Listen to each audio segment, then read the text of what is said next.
एक बार की बात है, एक जंगल में दो रंग बिरंगे शेर रहते थे। दोनों शेर बहुत ही ताकतवर थे। पूरे जंगल पर दोनों शेरों का राज था।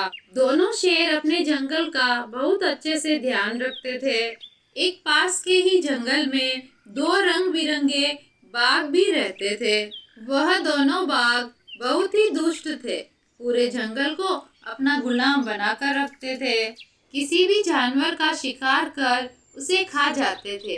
कभी कभी तो अपने मनोरंजन के लिए ऐसे ही जानवर को मार देते थे। अब इनकी नजर उन शेरों के जंगल पर थी। यह उन दोनों शेरों को मार डालना चाहते थे। दोनों बाघ मिलकर प्लानिंग करते हैं कि कैसे उन दोनों शेरों को मारकर जंगल पर अपना कब्जा किया जाए। सुना है वो दोनों शेर बहुत ज्यादा हट्टे कट्टे और ताकतवर है।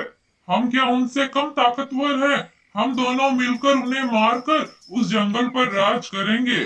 वह जंगल बहुत ही खूबसूरत है और तो और वहाँ पर तरह तरह के जानवर है। मजा आएगा शिकार करने का। हाँ, ये सब तो ठीक है, लेकिन तुम उन शेरों को कम मत समझो। वो बहुत शक्तिशाली है। उन्हें मारने के लिए हमें सही तरीके से प्लानिंग करनी होगी।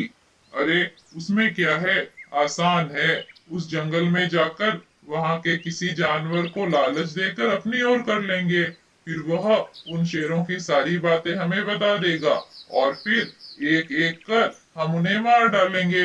हाँ, यह ठीक रहेगा। तो चलो उस जंगल में जाकर पहले किसी को अपना गुलाम बनाते हैं। फिर दोनों बाघ बहुत सोच विचार करके उस जंगल की तरफ जाने लगे और कुछ दूरी तय करने के बाद दोनों बाघ उस जंगल में पहुंच गए।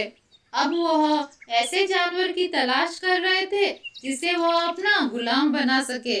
तभी जंगल में एक लोमड़ी उन्हें दिखाई देती है। लोमड़ी को देखकर एक बाघ दूसरे बाघ से कहता है, क्यों ना इस लोमड़ी को ही अपना गुलाम बना लिया जाए। अरे तेरा आइडिया तो बहुत अच्छा है। चल चल इस लोमड़ी को ही अपने झांसे में ले लेते हैं। फिर दोनों बाघ लोमड़ी के पास आते हैं और उससे मीठी मीठी बातें कर जंगल के बारे में पूछते हैं और उन रंगीन शेरों के बारे में भी। लेकिन लोमड़ी तो चतुर चालाक, उसे इन दोनों बाघों की मंशा भांपते देर नहीं लगी। वो समझ गई कि ये दोनों जरूर किसी गलत इरादे से यहाँ आए हैं। लोमड़ी ये सोच ही रही थी कि एक बाघ बोलता है, लोमड़ी, तुम हमें उन दोनों शेरों की दिनचर्या के बारे में बताओ। अगर तुमने हमारी मदद की तो हम तुम्हें नहीं मारेंगे और तुम्हें भी अपनी सेना में शामिल कर लेंगे। लोमड़ी तैयार हो गई। उसने दोनों बाघों की बात मान ली। ये देखकर दोनों बाघ बहुत खुश हुए। लेकिन बाद में लोमड़ी उन दोनों शेरों के पास गई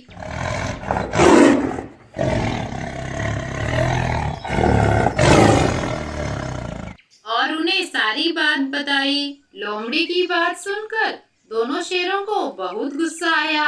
शेर लोमड़ी से कहता है, लोमड़ी, तुमने ये बहुत अच्छा किया जो सारी बातें हमें बता दी।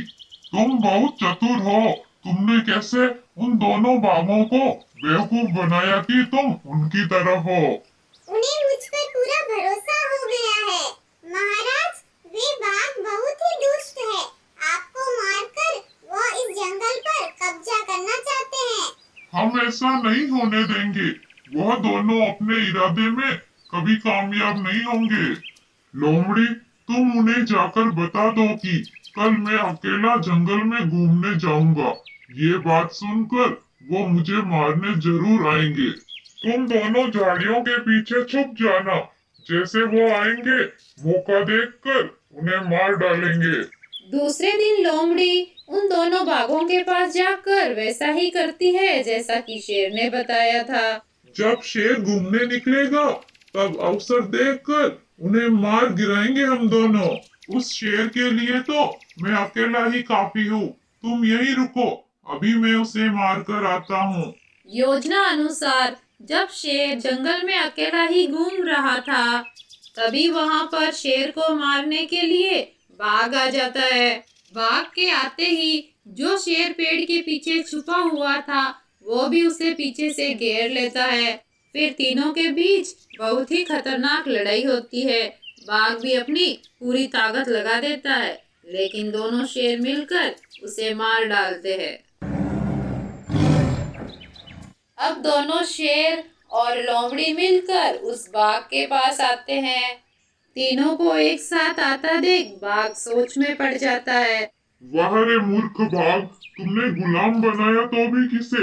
हमारे ही जंगल के जानवर को। तुम्हें क्या लगा लोमड़ी तुम्हारी साइड में है? तुम्हारा एक साथी तो मारा गया, अब तुम्हारी बारी है। इतना कहकर दोनों शेर बाघ के ऊपर हमला करने लग जाते हैं। बाघ भी अपनी पूरी ताकत से शेरों पर वार करता है, लेकिन दोनों शेर मिलकर बाघ को मार डालते हैं। इस कहानी से हमें यह शिक्षा मिलती है कि हमें लालच में आकर अपनों के साथ कभी धोखा नहीं करना चाहिए। जिस प्रकार लोमड़ी ने शेरों का साथ दिया और अपने जंगल की रक्षा की। प्लीज कहानी को लाइक, शेयर और सब्सक्राइब जरूर करें।